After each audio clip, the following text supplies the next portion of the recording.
ایک کردار کی بات کر رہا ہوں. 3 سال پہلے کی بات ہے. میں نے کیمرے میں سپروائزر کو کہا کہ ایک بچہ دروازے کے اندر آ گیا اور دا جیب را پڑ سے ادھر گونتے تھے کہ نظر آ رہا ہے کہ بچے کے جیب میں کچھ ہے. اب سیکیورٹی پوائنٹ آف ویو سے ہم کرتے یہ ہیں کہ جیب میں اگر کچھ ہے تو اٹ مینس کہ اس نے پسٹل باندھی ہوئی یا پھر کوئی بوتل ہے یا جو بھی ہے ایسڈ ہو, کوئی خطرناک چیز ہے. تو سیکیورٹی کے لحاظ سے سپروائزر کو میں نے کہا اس بچے کو چیز کرو, اس بچے کے پیچھے آؤ, پیار سے ان سے پوچھو کہ بچے تمہارے جیب میں کیا ہے. وہ بچہ دروازے سے آیا, اس طرف آیا, ادھر بیٹھ گیا. میں کیمرے میں دیکھ رہا ہوں. وہ ایوب صاحب آ گئے, اس کو بولا بچے جی زمانو مسد اللہ آپ کی جیب میں کیا ہے. تو جیسے اس نے کہا جیب میں کیا ہے, اس نے جیب کو اس طرح پکڑ لیا. کہتے دکھاؤ کیا ہے جیب میں. اب اس نے جب ہاتھ پکڑ لیا تو ادھر ایوب الرٹ ہو گیا کہ سم تھنگ ڈینجرس. اور میں آفس میں اسکرین سے کیمروں میں دیکھ رہا تھا تو میں بھی کرسی سے اٹھ گیا کہ بندے نے ہاتھ کیوں پکڑ لیا. وہ ایوب نے جیسے ہاتھ آگے کیا وہ یہاں سے دوڑ کے گیا اور اس تنگ گلی کے اندر گھس گیا. وہ ایوب اس کے پیچھے گیا, وہ پارسنگ سے چڑھ کے اوپر گیا, وہ پارسنگ کے ساتھ پچراخ کرو, پارسنگ وہ سیڑھی اوپر رکھ دی. کہتے چمڑ میں ان کی جب درتنا خیم مجھے مار بھی دو جیب نہیں دکھاؤں گا. وہ ایوب دوڑ کے آئے کہ سر جی سڑی سر بندے کے ساتھ جیب میں جو بھی ہے لیکن خطرناک چیز ہے. وہ اوپر چڑھ گیا اور سیڑھی اپنے ساتھ چڑھا دی اور اس نے کہا مار بھی دو جیب نہیں دکھاؤ. اب میں وہ آفس سے دوڑ کے نکل آیا اور میں نے ان کو بولا تھا تو ٹول لگ سے تشی. وہ میں خود آہستہ آہستہ گیا. میں نے کہا سعید خان ہے بچہ. کہتے جی سر جی. میں نے کہا بچے کیا مسئلہ ہے. کہتے سر جی بڑا پرائیویٹ ہے, میری عزت کا معاملہ ہے, یہ میرے پیچھے لگا ہوا ہے, آپ اوپر آؤ آپ کو دکھاتا ہوں, باقی کسی کو نہیں دکھاؤ. میں نے کہا سیڑھی نیچے کرو. اس نے سیڑھی نیچے کی, میں اوپر گیا, وہ ادھر ساتھ بیٹھ گیا. میں نے کہا بچے دکھاؤ کیا ہے. کہتے سر بہت پرائیویٹ ہے چھوڑو نا. اب اس وقت اس کے آنکھ سے آنسو نکل آیا. میں سمجھ گیا سم تھنگ وٹ ایور. میں نے کہا اللہ کو حاضر ناظر جان کر کسی کو نہیں بتاؤں گا, بتاؤ تمہاری جیب میں کیا ہے. وہ جیب سے ہاتھ نکال کے اخبار میں 2 روٹیوں کے درمیان آدھا پیاز کا ٹکڑا پڑا تھا. کتنے سہولیات ہوتے تم لوگوں کے پاس, ایئر کنڈیشن لگا رہتا ہے, کرایہ ہے تمہارے پاس, کپڑے پہنے ہوئے تم لوگوں نے, کام نہیں کرتے تم لوگ, مفت خور ہو, شکری دشمنانی, سارے وسائل تمہیں پیرنٹس دیتے, اس کے باوجود بھی منزل نہ ہو تو تم لوگوں کو درے مارنے چاہیے. اس بچے کے جیب سے وہ 2 روٹیاں, وہ پیاز, اتنا بڑا سبق سکھا گیا مجھے اس وقت کہ میں حیران کر کے رکھ دیا. میں نے کہا بچے یہ کیا ہے.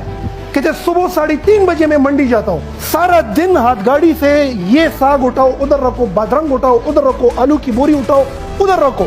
11 بجے تک میں سبزی منڈی میں کام کرتا ہوں. 11 بجے سے تقریباً 2 بجے تک فروٹ منڈی میں آم کے کریٹ ہے اس میں کام کرتا ہوں. میں نے کہا پھر. کہتے اس کے بعد اتنا کماتا ہوں کہ گھر میں بوڑھی امی کو کھلاتا ہوں, پھر جو بچ جائے میرے لیے پیاز کا یہ آدھا ٹکڑا اور یہ 2 روٹیاں بچتی ہے یہ میں کھاتا ہوں.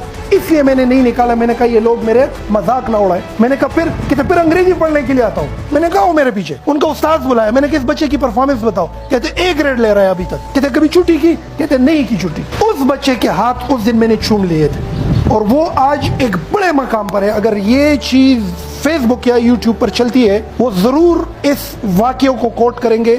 آج وہ بچہ ملٹی میلینئر ہے پاکستان, کیونکہ اس بچے کے پاس منزل تھا اور منزل کے لیے اس نے کبھی یہ سوچا ہی نہیں تھا کہ میں پیٹ پہ کھانا پورا کھا رہا ہوں کہ غلط کھا رہا ہوں. پیاز, آدھا پیاز اور 2 روٹیوں سے وہ بچہ منزل پر پہنچا. کتنے ناشکر ہیں ہم لوگ. اسی لیے طبیعت میں جذبات زیادہ ہے, اس لیے فاشسٹ ہے, اس لیے تھوڑے متکبر ہیں, اس لیے لیزی ہیں, اس لیے ڈیلے کرتے ہیں, اس لیے پروکریسٹینیٹ ہے, اس لیے قدرت چپیڑے پر نکالتا ہے. بگرز بنے ہوئے ہم لوگ. اس ایک بچے سے سبق سیکھے, پیاز کے ساتھ روٹی کھا کے کہاں پہ پہنچ جاؤ. آج اس بچے کے ہار نامے اس پاکستان کے فیصلے ہو رہے ہیں, بڑے پوزیشن پر ہے.